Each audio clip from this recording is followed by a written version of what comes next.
Chapter 1. The Rental Agreement. It began as a matter of convenience. Rachel Danner had flown into Phoenix, her second flight delay in a week, with nothing but a carry-on suitcase and the gnawing weight of exhaustion pressing down on her shoulders. She was here for work, yet again, this time to meet with a prospective client in the unforgiving heart of the Sonoran Desert. The corporate rental agency at the airport offered her a gleaming black sedan, complete with leather seats and an onboard navigation system. Rachel barely glanced at the paperwork as she signed it. She just wanted to get to her hotel and sleep. "Take good care of her, won't you?" the agent said as he handed over the keys, his smile a little too wide, his eyes lingering a moment too long.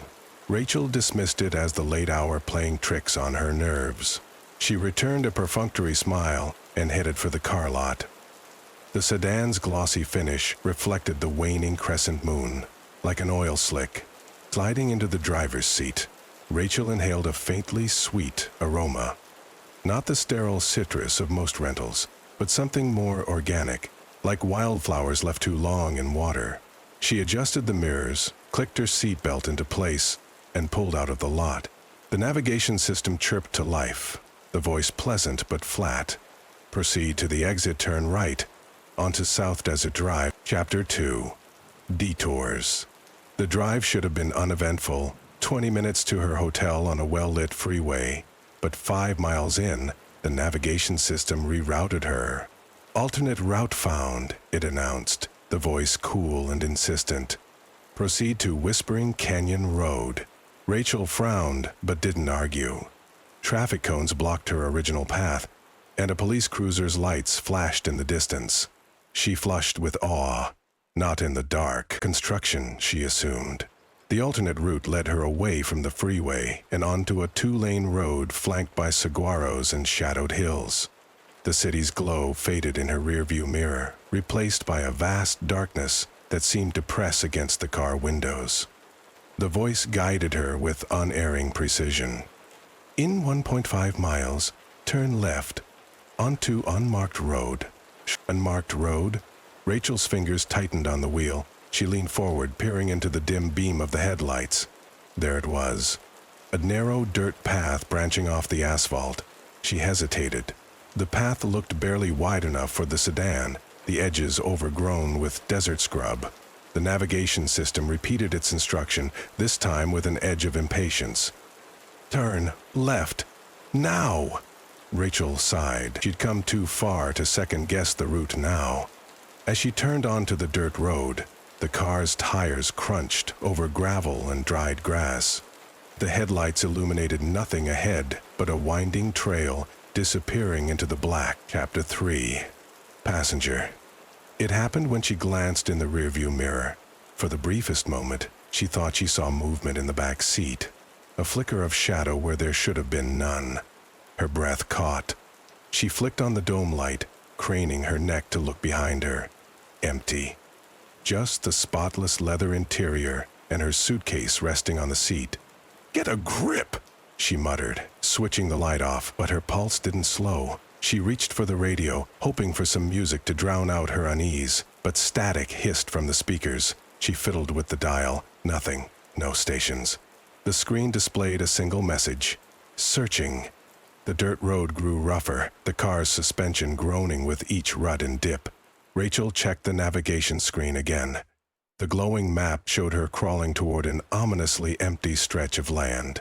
No streets, no landmarks, just a pulsing red dot marking her destination. "How much farther?" she muttered, her voice trembling. "In 2.3 miles, arrive at destination," the navigation system replied. Its voice had shifted, the tone lower, almost amused. She slammed on the brakes. The car lurched to a stop, dust billowing around it. Rachel's chest heaved as she stared at the screen. Something about the red dot felt wrong. It wasn't just a location. It felt like it was watching her. The dome light flickered. A chill crept over her despite the desert heat. Then came the knock. A sharp, deliberate rap against the rear window. Rachel whipped around, her heart hammering. There was no one there. Just her own pale reflection staring back at her Wide-eyed and trembling. Chapter 4. The Whispering. The navigation system spoke again, but this time the words weren't directions. "Do you hear them?" Rachel's mouth went dry. Her fingers trembled as she reached for the ignition, desperate to turn back. But when she twisted the key, the engine sputtered and died. The headlights dimmed, leaving her enveloped in darkness. Outside, the desert was alive with sound. A low, mournful wail carried on the wind. The rustle of unseen things moving through the brush. Then she heard the whispering. It was faint at first, like the murmur of distant voices, but it grew louder, closer. The words were unintelligible, a jumble of hisses and guttural tones, but their intent was clear. They wanted her. Rachel fumbled for her phone, her shaking hands barely able to unlock the screen.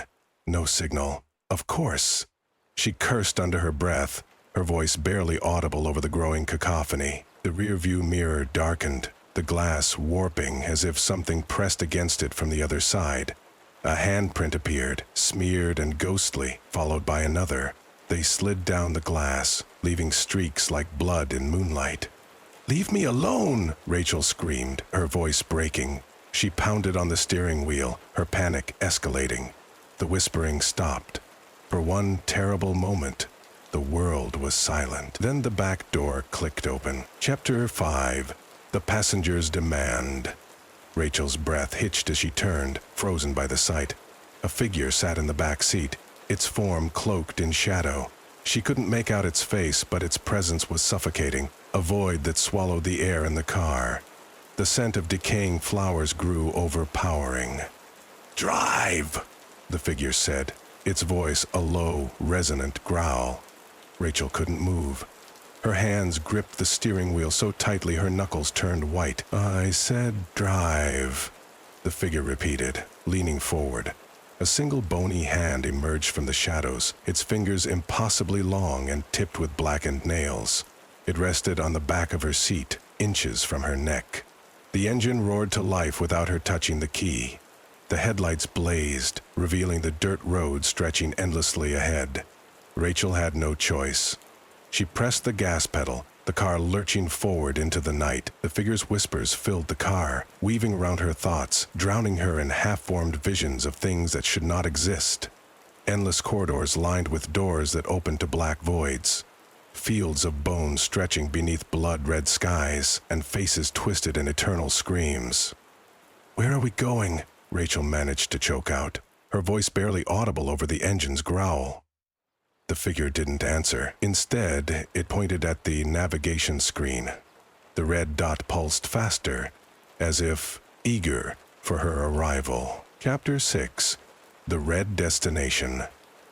Hours seemed to pass, though the clock on the dashboard remained frozen. Rachel's eyes burned, her body heavy with fatigue, but she couldn't stop driving. The road seemed endless, the desert blurring into an indistinct void. The whispers grew louder, more insistent, filling her ears with promises and threats she couldn't comprehend.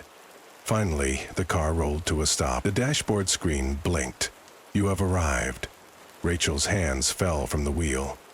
Outside, the world had changed. The dirt road ended at the edge of a vast, desolate expanse.